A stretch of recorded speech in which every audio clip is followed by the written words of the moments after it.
Hi, everyone. So today we're continuing our interview series with flight training leaders from around the world. Today I have the pleasure to speak with Hemanth DP, who is the CEO of Asia Pacific Flight Training, one of India's leading flight schools, which has currently four aircraft simulators and is the flight training partner of large pilot training groups such as Skyborne and L3, to do their conversion programs and to do flight training for the airline cadetship programs. Hemanth, welcome to the interview. It's a pleasure having you here. Thank you very much, and pardon me for the appearance. I did not shave like most of us, I guess, didn't do during this, being a bit lazy at home. Yeah, taking advantages of the lockdown. Okay, So, perfect. yeah. Other So, than that, I see that you're, neatly and smartly dressed as always. Yeah, but good to be speaking to you. thank you, thank you. So, I've been following Asia Pacific flight training for a number of years. I've come visited you in Hyderabad as well.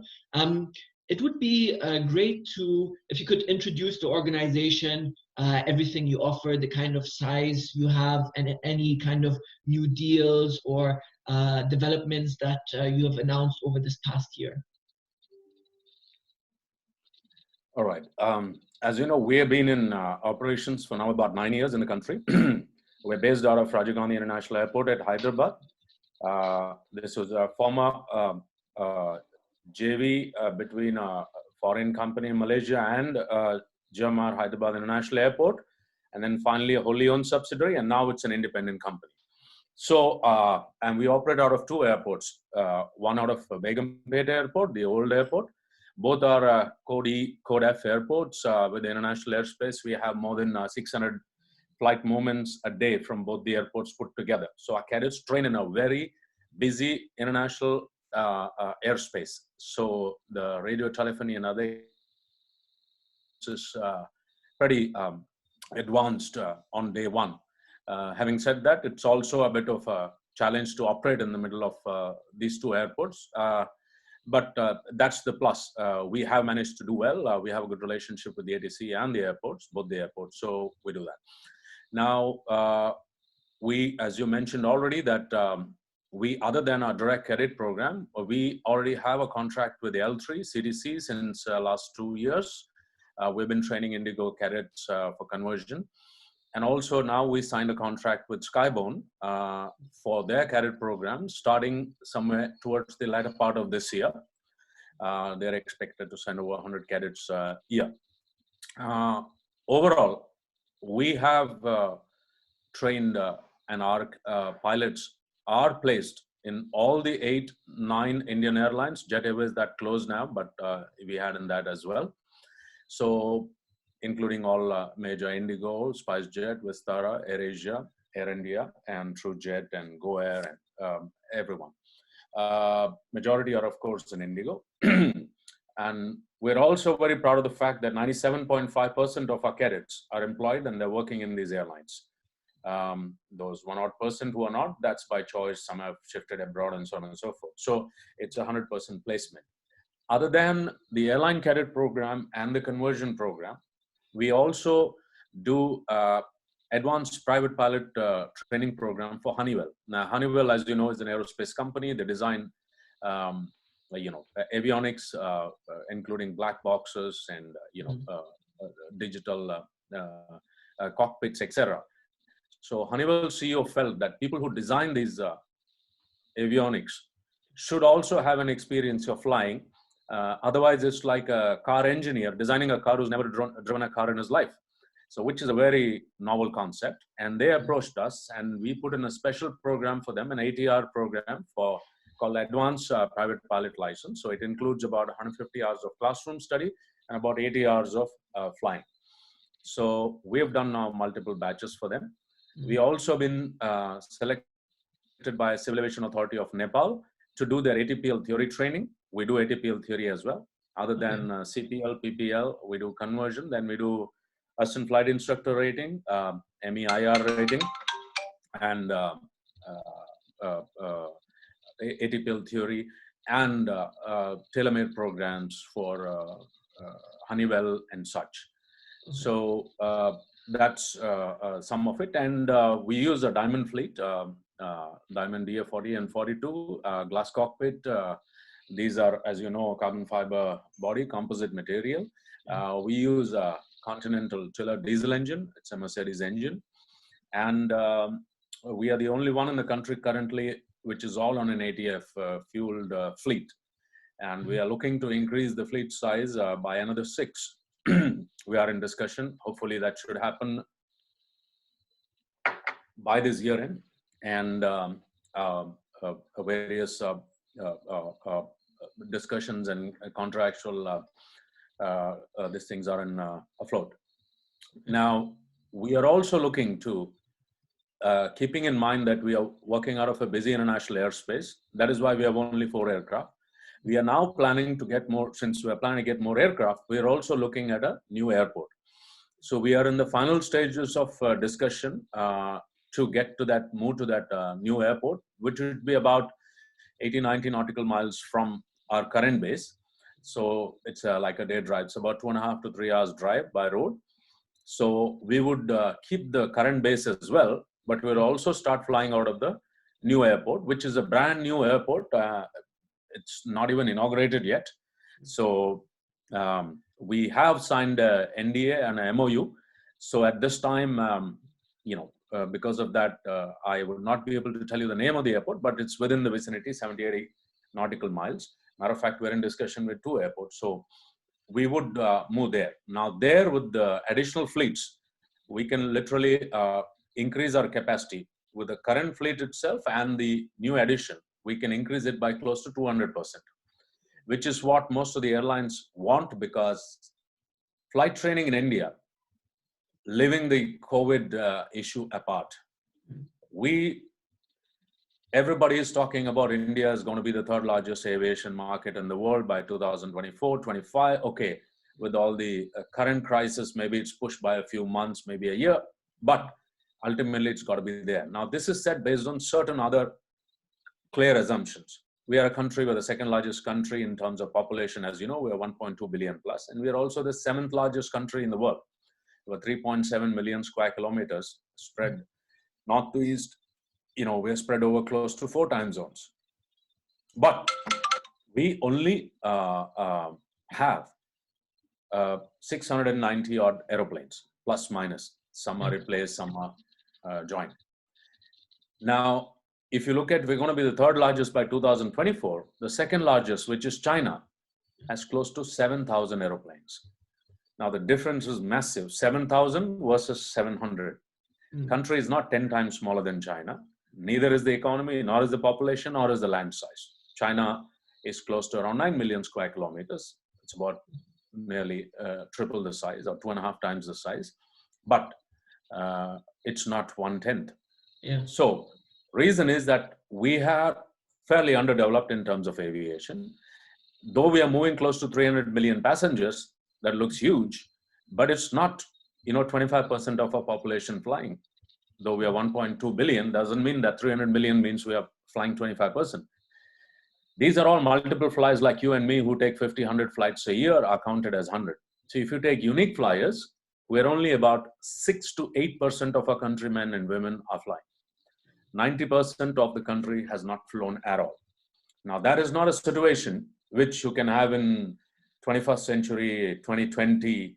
You can't have just 6 to 8% of India flying when we are the 5th largest economy and the 2nd largest in terms of population. And it's not even that all of them cannot afford to fly. They say another 100 million families, let's say of 3, can at least afford to fly once a year on a holiday. Yeah. Okay. That in itself adds about, a family of 3 means about 250 million passengers can be added in one shot if these people fly. 65% of our flying passengers come from Delhi, Bombay, Bangalore, Chennai, Calcutta, Kochi, the major metros. Yeah. 65 to 70%. 30% is spread in the rest of the country. But does not match the demographics. That's not how the population and the economic spread is. Economic spread is fairly even. Northeast, South contributes about 90%, and Northwest, South contributes about 85 to 90%. and East contributes about 10% of the GDP, which means all of these areas should equally contribute towards flying. Yeah. But because the concentration has been only on metros, that's why the metro passengers are flying fairly well, but the rest of the country is not yet that much. So there are a lot of new airports which are coming up, and you might have heard of the UDAN scheme and the RCS scheme. RCS is Regional Connectivity Scheme. UDAN stands for the, it translates in English into every citizen of India will fly. Yeah. UDAN, Udega Desh Ka Aam Nagrik, which means every citizen of India will fly, which is the right way to go. And with these airports opening up, these regional connectivity schemes taking off, which has already taken off very well in the last 2 years, and those airports are doing well, this number will exponentially grow. So for which, currently there are over 1,100,000 plus aircraft on order for various airlines. Indigo, you might have heard, has ordered 500 odd. Vistara is coming up, AirAsia is coming up, Indigo, SpiceJet, and so on and so forth. Despite Jet Airways collapsing, that did delay it by a year or so, but still, like I said, 670 or 600 planes is too low. So with 1,000 aeroplanes on order, the thumb rule is that per aircraft, you need about 7 sets of pilots, 7 commanders and 7 first officers. So for 1,000 aircraft, you need 7,000 pilots. Of the 7,000 pilots, 7,000 are commanders, but 7,000 are ab initio first officers. Now, current production capacity in the country is as low as 350 to 400. Correct me so if if I'm you do wrong, the mathematics, there's around 35 flight schools currently in the country, right? But a there's number of them supposed to only be have got about like 1 or 2.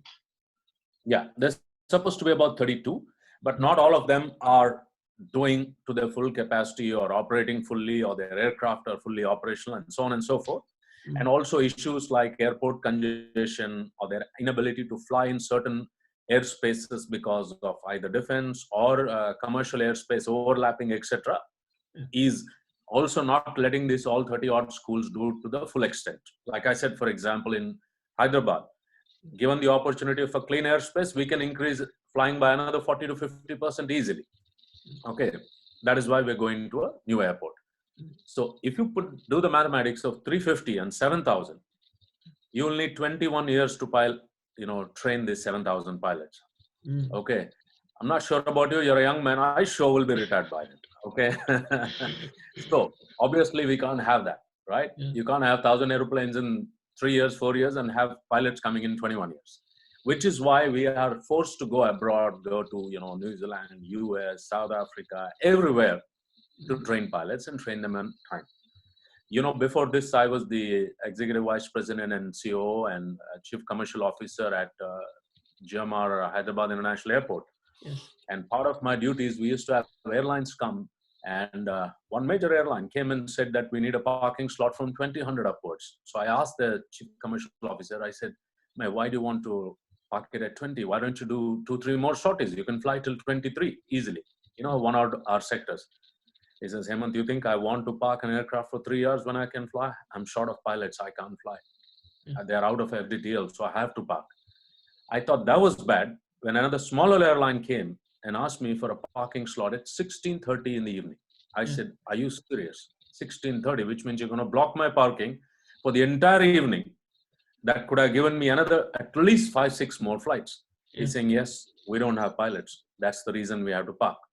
So you have existing airlines parking aircraft, and you heard that major airlines, some of them canceling as many as 30 to 40 flights a day because of shortage of pilots, and pilot fatigue sets in, and so on and so forth. So irrespective whether it's corona issue or recession or whatever, that is okay when your market is at maturity level. Okay, you need US apparently has over 10,000. My ex-company, I used to work for FedEx.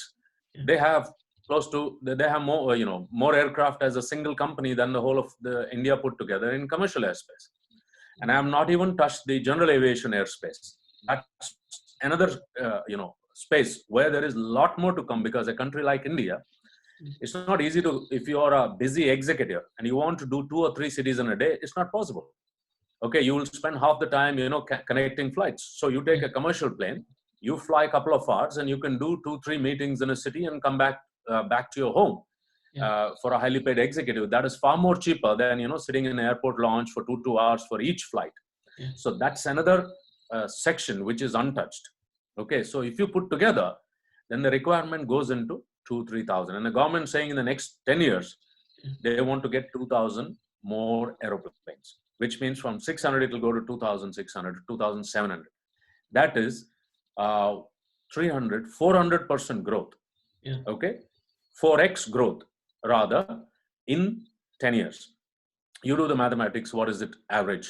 Okay, so irrespective of the crises or the economic ups and downs, when you're already underserved in a market, the growth is never a concern, because you never reach the growth peak in the first place.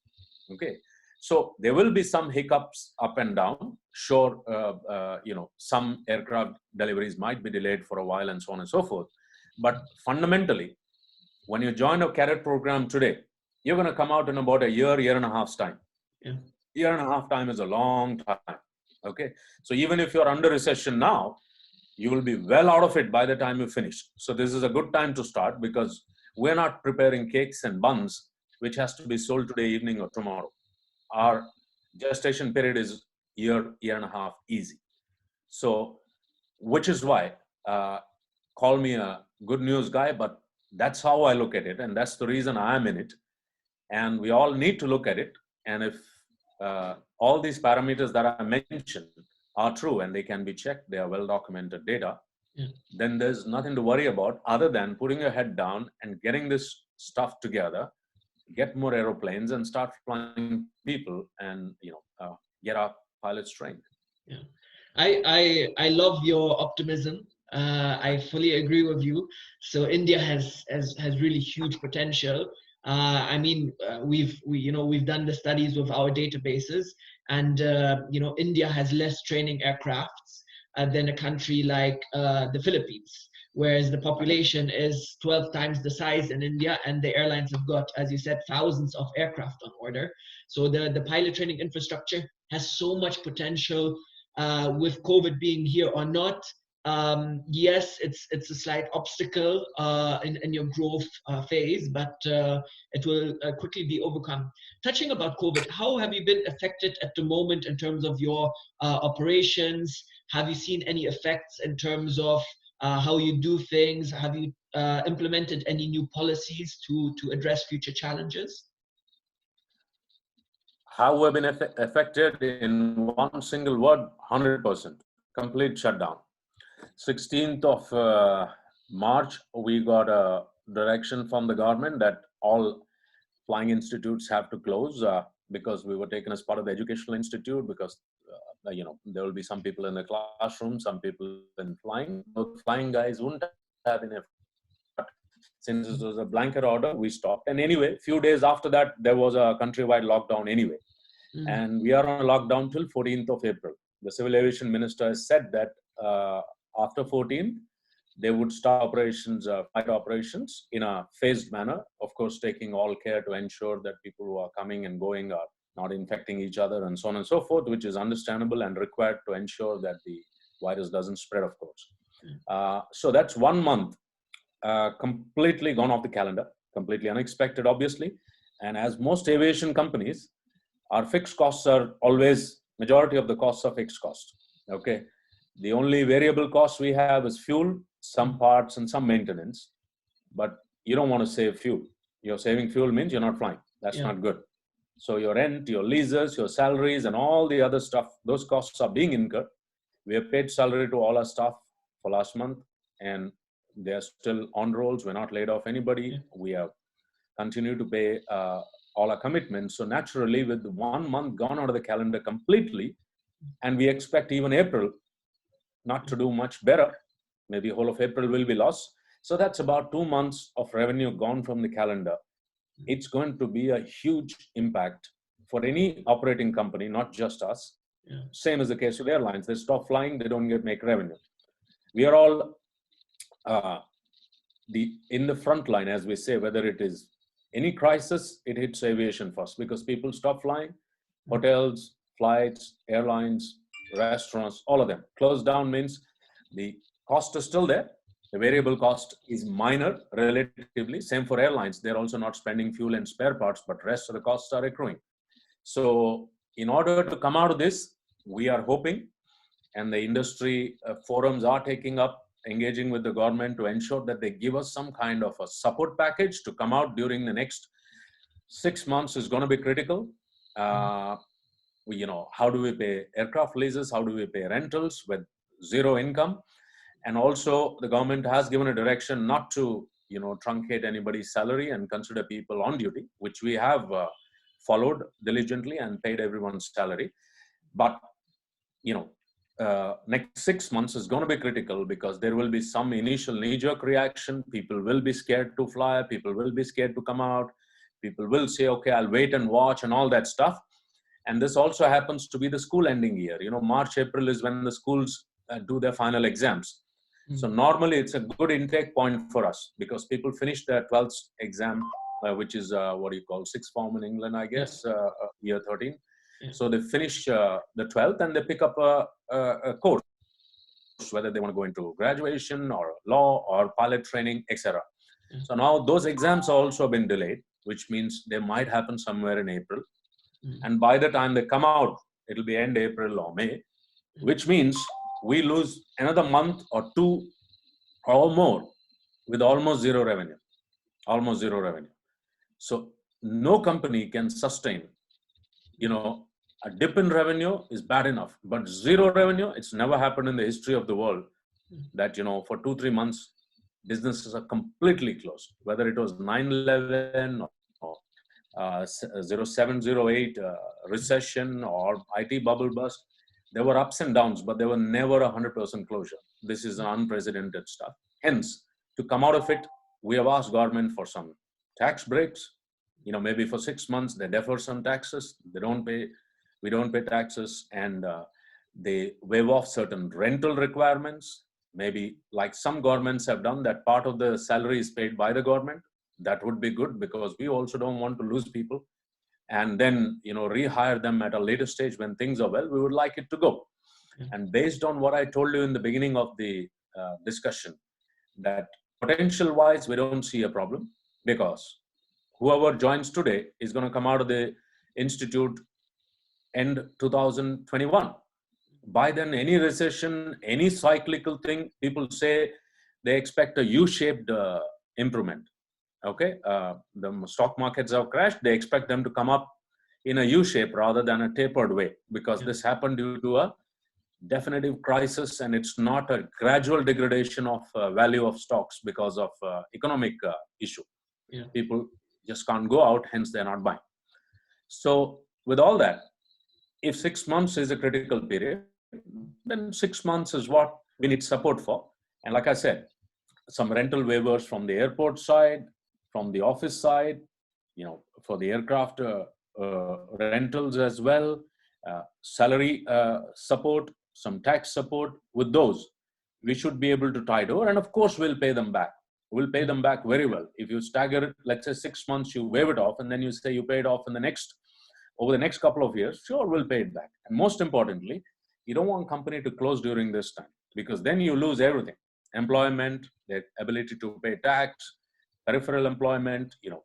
We employ about 50 odd people in this company directly, and then further there are other vendors and their connectivity. So it's a multiplier. So that's the support that we require to get through. So we're waiting. It's early days, and I hope something comes through. If all that happens as per plan, I don't see a problem. Especially, with your school also being very instrumental in terms of supporting the Indian airlines, as you are actually one of the key players in India when it comes to all of the international cadetship programs for Indian airlines, where they send the students to you to complete the final training before they join the airline. So you're really instrumental for the industry in India. As part of that, are there any kind of stakeholders which you would like to connect with now during COVID or coming out of COVID as well after this initial obstacle to work together on your growth, or are you seeking to connect with any aircraft manufacturers, simulator manufacturers, airlines? Who would you like to connect with? Good. That's a good point. Aviation as an industry is all interconnected. These are not disjointed. Okay. First, if you start the cycle, you start it from aircraft manufacturer for training aircraft. They flourish when flight training schools flourish. And flight training schools do well when their pilots are employed and they're getting more pilot trainees. That happens when an airline is hiring, trainees and pilots, and that happens when people are flying, and that happens when the economy is doing well. So it's a cycle. So to start with, any one in isolation cannot do well or cannot do badly. Okay. So in this case, it starts right from the beginning. Like, for example, I told you we are looking to add another 6 airplanes. Now, clearly we had certain budgetary plans that we had done. Now, this 2 months or 3 months of hole is going to, upset those numbers and plans. Not just for us, I'm sure it's for everybody. So that being the case, the aircraft manufacturers can give us some easy, a deferred kind of a deal. Yeah, that we get the aircraft and we pay at a lower tranche in the beginning, and then we pick up as the business picks up. Same goes for airlines. I would say that you never ever look at, when I worked in the airport before that in large companies like FedEx, where I was when the 9/11 issue happened, when the IT bubble bust happened, even when the 0708 recession happened, one of the things our CEO said is that there is no way to shrink your way to success. Okay, cutting down jobs, cutting down size, and say I will shrink my way to make a profit never has worked in the history of the world. The only way is to go aggressive. And we always said that recession is a very good time to expand, because whatever you wanted now is available in abundance, and they're available at a better price. Yesterday you wanted to rent a place, it was X. Today it's X minus 10%, 20%. Same thing with aircraft, same thing with people. Okay, so good, take it up, expand, because you have to see, again, people have been publishing data over social media over the last 2-3 weeks since they had nothing else to do. You go right back to the 70s, 80s recession till now. Each of these, the stock markets, the big crash, the subprime lending issue in US, and all of that, IT issue, 9/11, all of that have taken approximately anywhere from 12 to 15 months. Market has come back to parity. Okay, so and there are those pundits, so-called, and analysts who will profess dungeons of doom and saying, oh, this is it, this is it. We have all heard them before. Okay, it's all right. They're also making a living. It's okay to say that. But like some folks said, if you could just sit behind a computer and run an airline or aviation or any business, then they say geeks would rule the world. Yeah. So that's not the case. So we need to, the leaders at the helm at critical stages, like, for example, airlines. Today, if I was an airline business, I would say, okay, fine. This is my opportunity to go and get those resources and equipment at a much, much bargain price. Okay, I'll buy it through, I'll spend my way out of recession. Okay, so these dips will happen. Of course, you need to look at your cash flows to ensure that you're able to finance, which is why we have not shelled our plan to get new aircraft, though this is happening over the last 2 weeks. I've been having discussions with my management team. We are very firm that all of us are very confident that we're not going to, truncate our operation in any fashion or let go of the airplanes. So if you do those preparations now, like, what is the best time to buy stocks? Now. What's the best time to buy a house? Now. Okay, you don't wait for the peak to buy. Like my fund manager was telling me, we look at 1 or 2% market correction, sir, to invest in market. We're looking at a 35% market correction. But nobody expects the stock market to stay 35% below. You would expect people to climb. So similarly, everything is climbing. Then get your foot on the base just now, so that you are ahead of the herd when the rush starts. as it surely will. So I really love your optimism, and it sounds like Asia Pacific Flight Training Academy is that the mindset clearly is there to capture this future potential and to grow your aircraft fleet. Thank you very much, Hemanth. That was really insightful, especially I think for a lot of Indian aspiring pilots. They should know that even anyone who considers starting pilot training now, as you said, in 18 months' time, when they actually finish training, things would have normalized, and there's this huge demand for pilot jobs. So thank you very much, and I wish you all the best of luck. Yeah, one last point that, like you said, when the rush starts, then exactly what I mentioned earlier happens. Then you're parking aircraft because you don't have enough pilots, because you did not do it, plan it well in advance. Okay, and that costs you far, far more.